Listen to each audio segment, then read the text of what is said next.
Well, just a day after intensive and difficult talks on Iran's nuclear energy program in Geneva, high-ranking U.S. officials are due in Jerusalem, Al-Quds, to update the Israeli leaders on the talks. Now, reports say a delegation led by Wendy Sherman, the U.S. Undersecretary of State for Political Affairs, is en route to Israel. Sherman, who is also the head of the American negotiating team, is expected to brief her Israeli counterpart on the latest round of talks with Iran and the remaining gaps. The U.S. delegation is due to meet with Israel's National Security Advisor, Yossi Cohen, and intelligence officials, along with other senior officials from different ministries. Going to cross over to San Jose, California, joined by a professor from the University of Denver, Mr. Abraham Kazaruni. Nice to have you with us, Mr. Kazaruni. Please, sir, tell me with this situation, why do you think it would be necessary for top American officials, one day after these intensive talks with the P5+1 in Iran, to basically, it appears, to immediately go to Tel Aviv and explain what has taken place? Well, I believe the presence, the shadowy presence of the Israelis in all the negotiations has been an open secret. So the 5+1 have been referred to as 5+2 in the United States, at least media or some part of the media. What the issue is number one, if we break this down, that the deal with Iran is possible, and one could venture to say that has been always possible to reach an agreement if it wasn't the intransigence and the ideological approach to the whole issue of Iranian nuclear know-how, and must emphasize know-how. There is no desire by Iran so far to move towards nuclear weapon.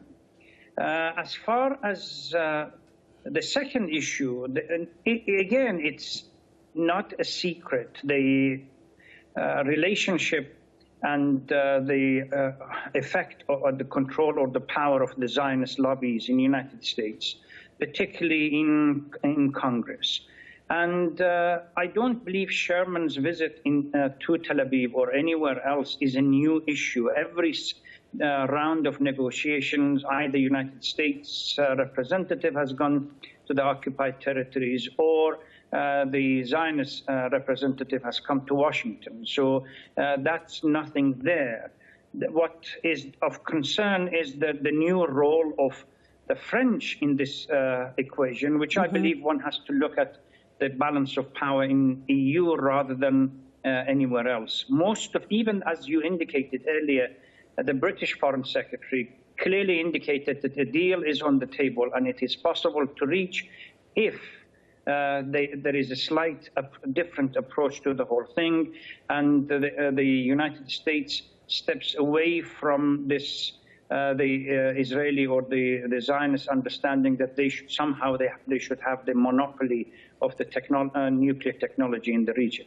Well, let's look at very briefly what you just mentioned about the French role in all of this, because we saw yesterday the foreign minister, Laurent Fabius, basically saying no deal would be reached if it was going to cause problems to Israel. What does that mean exactly? And a French official sitting in these talks with Iran and other countries talking about a nuclear deal, it appears that Israel is at the top of their agenda, more important than their own people.